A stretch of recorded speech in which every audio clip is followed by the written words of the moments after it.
বাংলাদেশের তরুণরা কাকে ভোট দিতে চায়? এটা একটা খুব জরুরি প্রশ্ন। ইনফ্যাক্ট আগামী নির্বাচনে এই প্রশ্নটার জবাব পাওয়া খুবই খুবই ইম্পর্ট্যান্ট। এবং একটা জরিপ আমাদের সামনে আসলো, সানেম আমাদের খুবই পরিচিত প্রতিষ্ঠান, তারা মূলত অর্থনীতি বিষয়ক থিঙ্ক ট্যাঙ্ক, তারা একটা জরিপ করে আমাদের সামনে এনে হাজির করেছে তাদের ভোটিং প্যাটার্ন কি হতে পারে, এক ধরনের পূর্বাভাস। অ্যান্ড ইন্টারেস্টিংলি এখানে বিএনপি বেশ ভালো করছে। আমাদের এখানে একটা পারসেপশন ছিল বিএনপি সম্ভবত তরুণদের মধ্যে অত ভালো কিছু করতে পারবে না বা পারছে না। আমি একটু ডেটাগুলো একটু বলতে চাই, তারপর আসলে এই নিয়ে আলোচনা করব। তারা যেটা করেছেন সেটা হলো, সানেমের নির্বাহী পরিচালক ডক্টর সেলিম রায়হান জানান 15 থেকে 35 বছর বয়সী তরুণদের দৃষ্টিভঙ্গি বোঝার উদ্দেশ্যে জরিপটি পরিচালিত হয়েছে। তার মানে 15 থেকে 35। এর মধ্যে আমরা বুঝতেই পারছি একটা অংশ 15, 16, 17, 18 হলে ভোট দিতে পারছেন। 3টা বছরের লোকজন ছিলেন যারা ভোটার নন। সো ভোটার নন এমন তরুণরাও, তা মূলত কিশোর, আর আমাদের এখন আইন মতো 18 নিচে শিশু, তারাও ছিলেন। কিন্তু 35 একটা কাট অফ পয়েন্ট। কেন? It's very important. আমরা দীর্ঘদিন থেকেই আলোচনা করেছি বাংলাদেশে যাদের বয়স 35 বছর এবং তার নিচে, তাদের ভোট দেওয়ার অভিজ্ঞতা নেই। এটা বোঝা যাক ব্যাপারটা। 2008 সালের ভোটটাকে আমরা মোটা দাগে যদি সঠিক ভোট বলে ধরে নেই, এই ভোটের সাথে জড়িত গুরুত্বপূর্ণ জায়গায় জড়িত লোকজনের কাছ থেকে আমরা অনেকেই জানি এই ভোটটাও আসলে সুষ্ঠু হয়নি, নানা রকম কারচুপি এখানে হয়েছে। একটু 18 সালের মতো এত কাঁচাভাবে হয়নি বলে মোটামুটি অত ডিজাস্ট্রাস দেখা যায় না। তারপর আমরা তর্কের খাতিরে ধরে নিলাম 2008-এর নির্বাচনটা ফেয়ার ছিল। তার বয়স যখন সবচেয়ে কম বয়সে যিনি ভোট দিয়েছিলেন 18 বছর বয়সে, তারপর আমরা দেখতে পাচ্ছি আরও 17 বছর পেরিয়ে গেল, তার মানে 35 বছর, তার বয়স এখন 35। এরপর বাংলাদেশে আর কোনো ফেয়ার ভোট হয়নি। সো 35 বছর it's a huge number of people. 35 বছর এবং তার নিচের জনগোষ্ঠী বাংলাদেশে একটা সুষ্ঠু নির্বাচনে ভোট দিতে পারেনি। ফলে তরুণরা নির্বাচনে কেমন প্রভাব ফেলতে পারেন, এটা দীর্ঘদিনের আলোচনার ব্যাপার ছিল। আমি বহু ক্ষেত্রে যখন ধারণা করছিলাম, বা আমরা অনেকেই ধারণা করি বিএনপি এই নির্বাচনে খুব বড় বিজয় পাবে, তখন অনেকগুলো কারণ দেখিয়ে কেউ কেউ বলার চেষ্টা করেন ব্যাপারটা এত সোজা না। মানে এটা তো সত্য। আসলে আমরা কোনো একটা দল কতটুকু ভালো করবে এটার জন্য আমাদের সর্বশেষ ডেটা হচ্ছে 2008-এর নির্বাচন বা তার আগের নির্বাচনটা। এরপর আমরা আসলে কিছু জানি না আমাদের ভোটারদের মানসিকতার কেমন পরিবর্তন হয়েছে, কোন শ্রেণীর ভোটার, কোন বয়সের ভোটার কিভাবে ভাবছেন, এই ডেটা আমাদের কাছে নেই। একটা দেশে যদি একটার পর একটা গণতান্ত্রিকভাবে নির্বাচন হতে থাকে, তখন একটা প্যাটার্ন বোঝা যায় মানুষ কাকে ভোট দিচ্ছে, কোন দলকে ভোট দিচ্ছে, কিভাবে ভোট দিচ্ছে। এবং যখন এই ভোট হয় তখন যেমন বাংলাদেশে নেই, কোনো একদিন বাংলাদেশে এটা শুরু হবে, হয়তো এই নির্বাচন থেকেই শুরু হবে। ভারতে প্রশান্ত কিশোর যেমন ইলেকশন স্ট্র্যাটেজিস্ট আছেন, যার ফার্ম আছে, তারা রীতিমতো এই জরিপ করেন। সেই জরিপের ভিত্তিতে কিভাবে কমিউনিকেট করবেন, কি কমিউনিকেট করবেন, অ্যাপিয়ারেন্স কেমন হবে কারো, কোন স্লোগান যাবে, এই সব কিছু ঠিক করার চেষ্টা করেন। ফলে এই তথ্য আমাদের পাবলিক স্ফিয়ারে প্রচুর থাকে। প্রচুর ভোটের আগের জরিপ হয়, ভোট শেষে এক্সিট পোল হয়, নানান রকম হিসাব নিকাশ করে কিন্তু ডেটা প্রচুর পাওয়া যায়। কিন্তু আমাদের হাতে ডেটা নেই।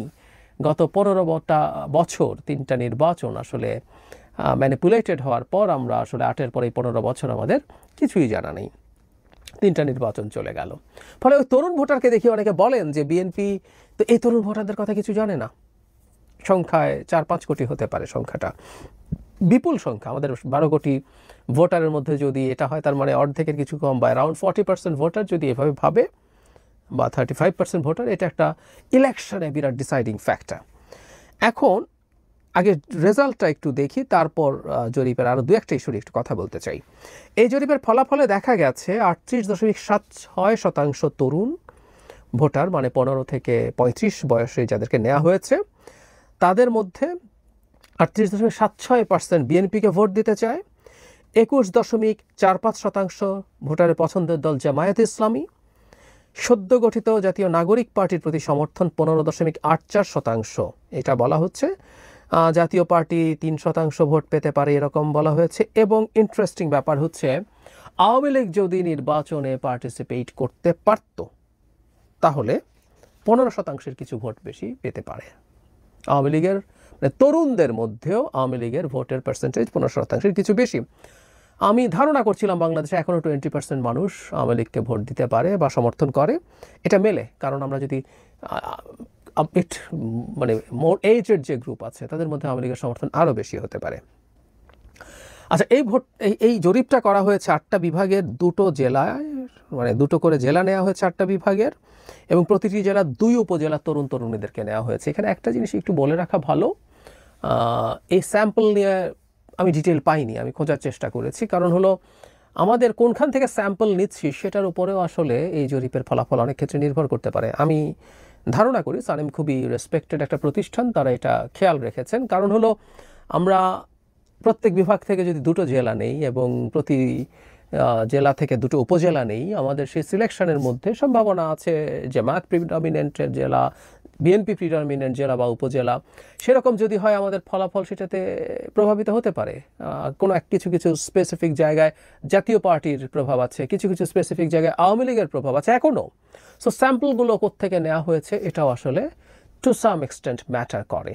আমি এরকম একটা স্টাডি আমি ব্যক্তিগতভাবে মনে করি যদি প্রত্যেকটা জেলায় র্যান্ডমলি কিছু উপজেলা, এবং সেটা প্রত্যেকটা জেলায় যদি আমরা এই 64টা 2টো করে উপজেলা নিলে 128টার মতো হয়, আমাদের টোটাল উপজেলারও মোটামুটি একটা সিগনিফিক্যান্ট নাম্বার হয়। এরকম একটা জরিপ করলে সম্ভবত এটা 2টো না বা আর একটু বাড়ালে ভালো হতো, হোয়াট এভার, খারাপ হতো না। কিন্তু আমি এই সংখ্যাটা ঠিকঠাকভাবে এটাকে রিফ্লেক্ট করছে কিনা জানি না। এখন আমি তরুণদের ভোটের জায়গায় আসবো, তার আগে একটা ইন্টারেস্টিং জিনিস হচ্ছে, যদি 38% বেশি তরুণই বিএনপিকে ভোট দেয় তাহলে টোটাল ভোটের পার্সেন্টেজটা আরও অনেক বেশি হবে। কারণ যারা এই 35-এর ওপরের জনগোষ্ঠী থেকে বৃদ্ধ যে জনগোষ্ঠীটা আছেন তাদের ভোট সেই অংশের মধ্যে বিএনপির প্রতি সমর্থনের পরিমাণ পার্সেন্টেজ আরও বেশি হবে। সেই ক্ষেত্রে সেটা যদি আমরা টোটাল একত্র করি তাহলে অনিবার্যভাবেই বিএনপির এই ভোটের পার্সেন্টেজ অনেক বেড়ে যাবে। জামায়াতের ক্ষেত্রে আমার ধারণা 21% যেটা তরুণদের মধ্যে দেখা যাচ্ছে সেটা কমে যাবে। একই কথা প্রযোজ্য এনসিপির ক্ষেত্রে, 15% যেটা দেখা যাচ্ছে সেটাও কমে যাবে। ওই এইজেড যে গ্রুপ আছে তাদের মধ্যে জামায়াত এবং এনসিপির সমর্থনের পার্সেন্টেজ কম হবে। যাই হোক, আমরা তরুণদের জায়গাটায় আসি।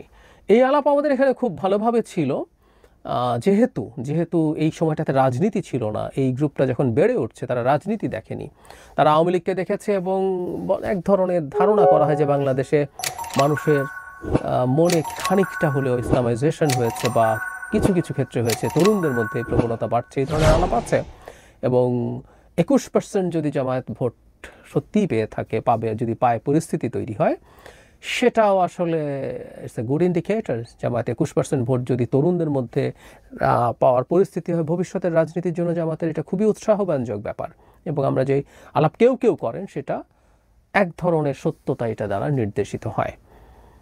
তুলনায় আমি বলবো তরুণদের মধ্যে এনসিপির সমর্থন জামায়াতের চাইতে কম হওয়াটা ফ্রাস্ট্রেটিং। এটা আরও অনেকের মনে হতে পারত, অন্তত এই শ্রেণীর কাছে, কারণ এই শ্রেণীটা মাঠে ছিল, লড়াই করেছে, তাদের এনসিপির প্রতি সমর্থন আরও বেশি হতে পারত বলে কেউ মনে করতে থাকতে পারে। কিন্তু এই সময়ের মধ্যে না থাকা বা সাম্প্রতিক সময়ে বিএনপির বিরুদ্ধে যে পরিমাণ প্রোপাগ্যান্ডা আছে, মানে অনেক সত্য তথ্য আছে বিএনপির অনিয়ম নিয়ে, বিএনপির র্যাঙ্ক অ্যান্ড ফাইল নানা রকম অন্যায়ের সাথে জড়িত হয়েছে। আমি বহুবার বলেছি বিএনপি নিজে স্বীকার করে, কারণ সে বহিষ্কার করছে, এর মাধ্যমে সেই স্বীকৃতি দেয়।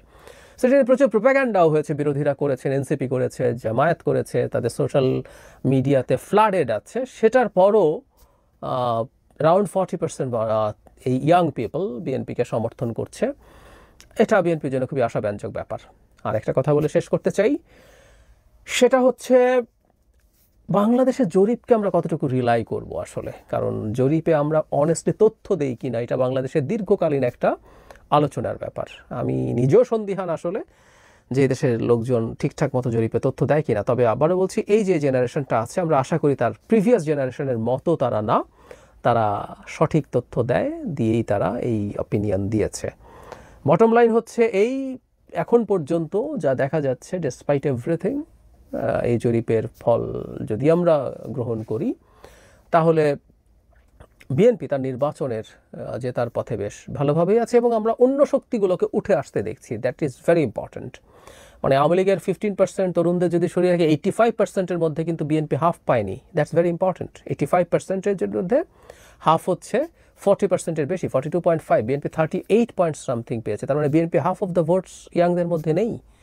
এটা অন্য রাজনৈতিক দলগুলোর উঠে আসার এক ধরনের ইন্ডিকেশন আছে। বাংলাদেশের রাজনৈতিক দলগুলো শক্তিশালী হোক, বিশেষ করে আমার শুভকামনা আমি বহুবার বলেছি এনসিপির প্রতি আছে। ওটা একটা মধ্যপন্থী দল, আমার নিজস্ব রাজনৈতিক যে অবস্থান আছে সেটার সাথে সেটা ম্যাচ করে। ভবিষ্যতের জন্য এটা খুব ভালো হবে যদি হয়ে থাকে।